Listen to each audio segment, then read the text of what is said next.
I never thought anyone would hear that recording. Seriously.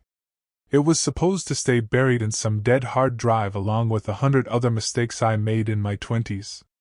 But apparently one of the guys I used to run with sold old files for drug money, and now clips of my voice are floating around online under titles like Leaked Confession from Former Fraudster and Man Casually Admits to Ruining Lives.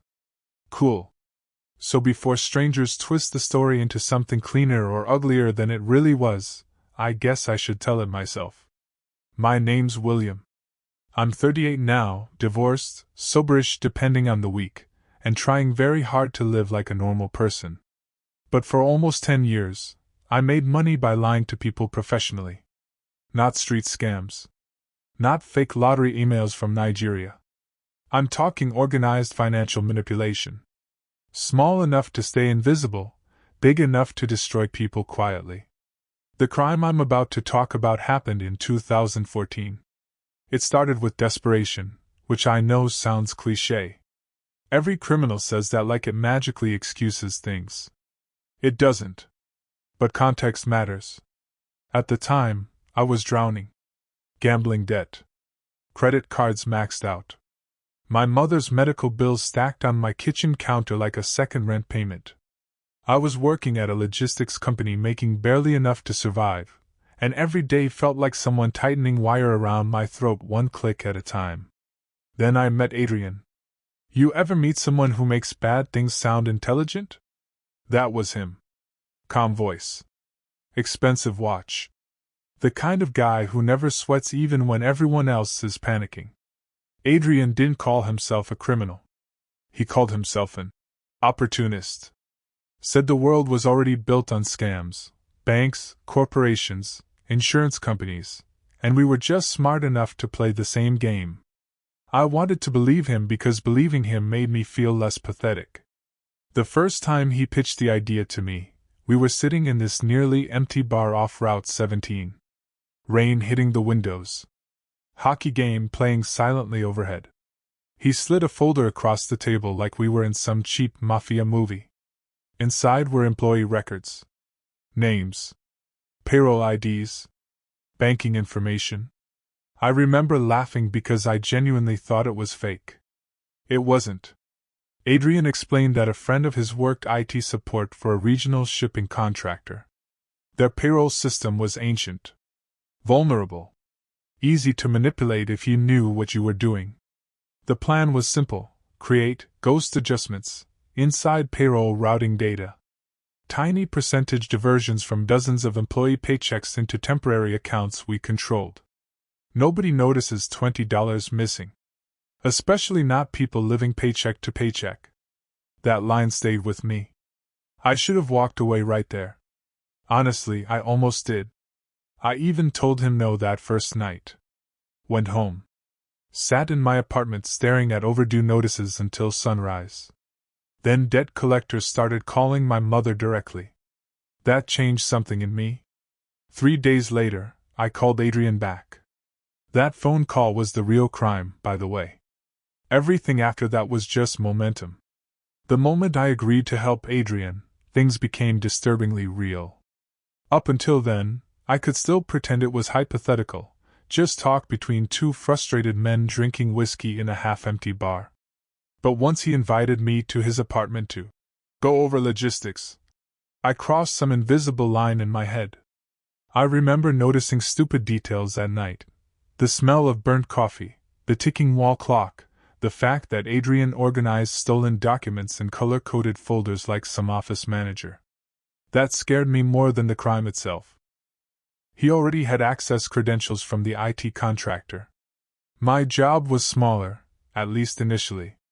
I was supposed to verify employee data, identify inactive payroll accounts, and help create transfer paths that wouldn't trigger fraud alerts.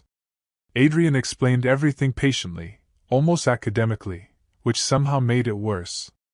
The terrifying part? It worked. Within hours, we found loopholes either company had noticed for years. Tiny weaknesses hidden inside outdated software and lazy oversight.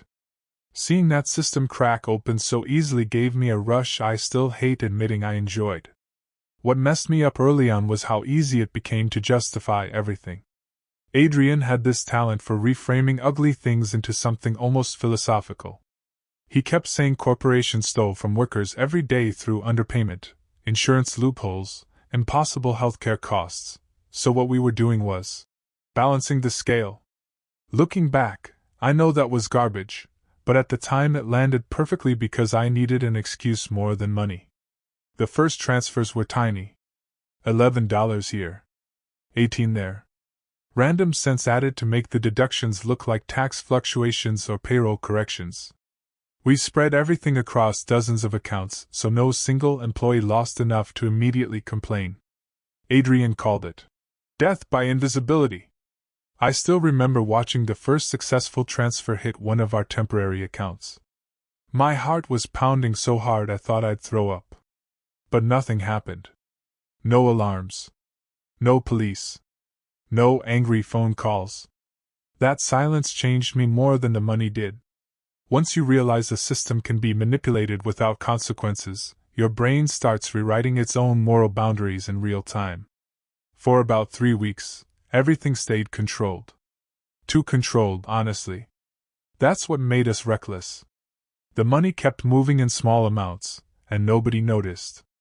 Adrian started acting invincible. He'd walk around his apartment grinning at spreadsheets like he'd beaten the financial system itself. Meanwhile, I barely slept. Every unknown number calling my phone made my stomach twist. Then Adrian decided we should increase the withdrawals. I argued against it immediately. The original plan was survival money, enough to clear debts and disappear quietly. But greed changes the atmosphere around people. He started talking about capitalizing on opportunity before the access expired. That was the first real crack between us. Still, I agreed. That's the part one hate admitting most. Nobody forced me. I could have walked away before things became serious. Instead, I spent an entire weekend helping reroute larger deductions through layered accounts we'd built under fake identities. The moment we activated the updated transfers, I remember staring at the monitor thinking, this is either the smartest thing I've ever done or the dumbest. Stealing from numbers felt abstract. Stealing from an actual person didn't. A week after we increased the transfers, Adrian forwarded me an internal employee complaint thread from the company system. Most workers assumed the missing money was payroll error, but one message stood out. Single mother. Warehouse employee. Night shifts. She wrote that her rent payment bounced because nearly $300 disappeared across 2 checks. Human Resources responded with automated nonsense about processing delays. Reading it made my chest feel tight in a way I hadn't experienced yet. Adrian laughed when I brought it up. He literally laughed. Said emotional thinking was dangerous, and reminded me banks ruin people every day without losing sleep. Then he told me not to start developing a conscience halfway through surgery. That sentence stayed with me. Because until then, I still believed we were stealing invisibly from a faceless corporation. But suddenly there was a woman sitting in some apartment explaining to her kid why utilities might get shut off. And I knew I helped cause it. Every crime story has a moment where things begin collapsing. Ours started with a printer. Not guns. Not police raids. A stupid office printer. Adrian needed physical copies of routing changes because he trusted paper more than encrypted storage. He printed documents at a co-working office downtown using a guest access card connected to one of our fake identities. Normally that wouldn't matter, except the printer jammed halfway through. An employee came over to help. According to Adrian, the guy barely looked at the pages. But people notice more than you think. Numbers. Bank names. Payroll forms. Enough to remember something felt wrong. 3 days later, the shipping company launched an internal audit. I found out while sitting at work eating vending machine peanuts for lunch. Adrian texted me only 4 words. Stop all transfers immediately. My entire body went cold. That night we met in his apartment, both pretending not to panic. He kept insisting audits happened constantly, and we were still safe. But his hands shook while pouring whiskey, and that scared me more than the audit itself. Panic makes people sloppy. That's something nobody tells you. The second we learned about the audit, Adrian shifted from calm strategist into survival mode. We spent nearly 12 straight hours deleting files, wiping drives, closing temporary accounts, and shredding documents in his bathtub because he was paranoid the dumpster outside might get searched. The apartment smelled like burnt plastic and cheap bleach. I remember asking him if we should disappear entirely, leave town, change numbers, vanish before investigators connected anything. Adrian rejected that immediately. He believed sudden disappearance would look guiltier than acting normal. So we acted normal. I went to work every day pretending my life wasn't collapsing internally. I laughed at jokes, answered emails, sat through meetings while imagining federal agents walking through the door. Every ringing phone sounded dangerous. Then something worse happened. The company froze several employee payroll accounts connected to our transfer chains. That meant real people were now being directly questioned about missing money. Some employees accused coworkers. Others blamed management. Watching innocent people turn against each other because of us made me physically sick. The leaked recording everyone talks about happened 2 nights later. Adrian invited me over because he thought one of the accounts had survived the audit. He was excited again, energized in that dangerous way gamblers get after a losing streak suddenly breaks. Meanwhile, I was barely functioning from stress and lack of sleep. What I didn't know was that Adrian had started recording conversations. Not for blackmail exactly, more like insurance. He believed everyone eventually betrayed everyone else, so he archived everything. Calls, meetings, even random drunken conversations. That's the recording people heard years later. In it, you can hear me spiraling. I kept asking whether the employees would get reimbursed, whether investigators could trace IP logs, whether we should confess before things escalated further. Adrian sounded completely different, calm, detached, almost amused by my panic. At one point I remember saying, "This stopped being about money weeks ago." And it was true. By then the crime had become psychological. I wasn't chasing debt relief anymore. I was trapped inside momentum, fear, and the desperate need to avoid consequences. About a week after the recording, I met the man who nearly destroyed us. His name was Daniel Mercer, an external financial investigator hired by the shipping company. I didn't know who he was at first. He came into my office building pretending to conduct routine interviews with businesses connected to payroll vendors. Completely casual. That's what terrified me afterward. He interviewed me for maybe 15 minutes. Asked polite questions about software access, vendor communication, basic workflow stuff. Nothing aggressive. But his eyes never stopped studying me. Every pause felt deliberate, like he was measuring reactions instead of listening to answers. I held myself together until he mentioned unauthorized routing patterns. Then I made a mistake. Tiny mistake. Probably invisible to anyone else. I answered too quickly. Started over-explaining technical details he never even asked about. Mercer noticed immediately. I could see it in his expression. After he left, I locked myself in the bathroom and threw up. That was the first moment I truly believed prison was possible. Not because of evidence. Because someone intelligent had finally entered the situation. The closer investigators got, the more Adrian changed. Or maybe he'd always been that person and I was finally seeing clearly. One night he arrived at my apartment carrying cash, burner phones, and a backpack full of documents I thought we'd already destroyed. He looked exhausted but strangely focused, like someone preparing for war. Then he told me something that completely shattered whatever trust remained between us. He had built an exit strategy months earlier. For himself. Not for us. If things collapsed, evidence trails would quietly point toward me as the technical architect behind the payroll diversions. My login activity, my network access, my transaction timing, all positioned carefully enough to make me look like the central operator while he stayed distant. I remember staring at him, genuinely speechless. Adrian didn't even deny it. He said contingency planning was basic survival. Then he offered me part of the remaining money to disappear quietly and accept the situation before investigators built a stronger case. That was the exact second fear turned into hatred. Not dramatic movie hatred. Cold, exhausted betrayal. I should say I did something noble after learning Adrian planned to sacrifice me. I should say I went straight to the police. I didn't. Instead, I made another terrible decision. I copied everything.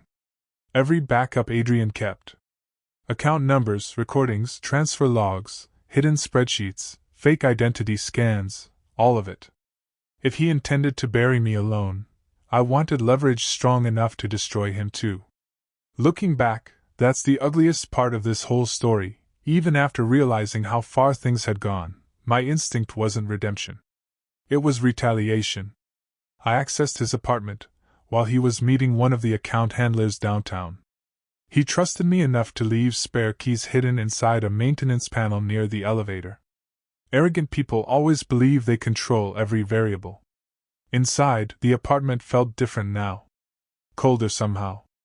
I spent maybe 20 minutes downloading files onto encrypted drives while my hands shook uncontrollably. Every sound outside the hallway made me freeze. When I finally left, I realized something horrifying. Adrian's bedroom camera had been recording the entire time. Adrian called me less than an hour later. No yelling. No threats. Somehow that made it worse. He just said, "We need to talk." In this tired, disappointed voice, like I'd violated some business agreement between professionals. I considered running immediately, but panic destroys logic. Part of me still believed we could fix things somehow. So I went. Big mistake. When I arrived, the apartment was dark except for the kitchen light. Adrian had my copied drive sitting on the table beside a pistol I'd never seen before. I remember focusing on the gun more than his face. He asked whether I planned to blackmail him. I told him I copied the files because he planned to frame me first. For a second, something honest actually crossed his expression, not guilt exactly, but recognition. Like he knew I finally understood who he really was. Then he said something I'll never forget. "William, you were always going to panic eventually." That sentence broke whatever loyalty remained between us. Because he was right. And he'd counted on it from the beginning. The argument lasted maybe 10 minutes, but it felt endless. Neither of us shouted much. That's the strange thing. Real fear usually gets quieter, not louder. Adrian kept insisting we still had options: offshore accounts, fake passports, routes through Eastern Europe. He talked like the situation was recoverable if I simply stopped being emotional. Then we heard sirens outside. Not passing by. Stopping. Adrian moved to the window so fast he knocked over a chair. I'll never forget the expression on his face when he looked down at the street. Pure calculation. His brain instantly searching for exits, probabilities, survival angles. Mine just shut down. There were unmarked vehicles outside the building entrance. Men in jackets speaking into radios. Maybe investigators, maybe federal agents. Honestly, I still don't know exactly who arrived first. Adrian grabbed the pistol from the table and told me we were leaving through the service stairwell. I refused. Not bravely. I was just exhausted. The moment I said no, something changed between us permanently.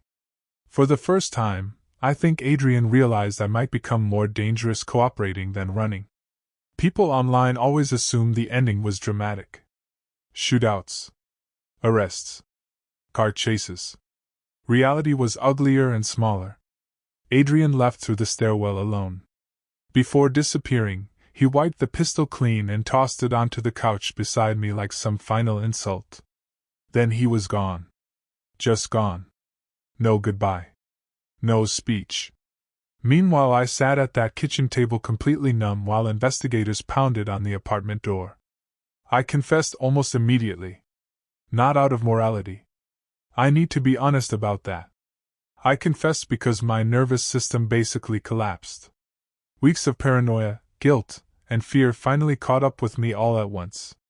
The second officers entered the apartment, I started talking. Everything spilled out. The accounts. The transfers. The fake identities. Adrian's recordings. All of it. One investigator actually stopped me halfway through and told me to breathe because I was speaking too fast to understand. Adrian disappeared for nearly 8 months after that. They eventually caught him crossing into Canada under another identity. By then, I'd already agreed to cooperate fully in exchange for reduced charges. I served 3 years. Adrian got 11. People usually expect me to say prison changed my life in some cinematic way, but honestly the real punishment started long before sentencing. It started the moment I understood I'd hurt ordinary people who were already struggling to survive. Prison was concrete and schedules. Guilt was harder. The woman whose rent bounced? I found out she eventually recovered financially. I still think about her constantly. After my release, I listened to parts of the leaked recording online. Hearing my younger self sounded surreal, like listening to somebody halfway between victim and predator. Desperate people love believing desperation excuses what they become. It doesn't. That's probably the only lesson worth sharing here. Nobody wakes up planning to destroy their own moral boundaries. It happens gradually, through compromises that feel temporary and justified in the moment. Then one day you look back and realize you crossed lines you once swore mattered. If you're drowning financially, ask for help before pride mutates into rationalization. Because once fear and greed start cooperating, they make monsters out of very ordinary people.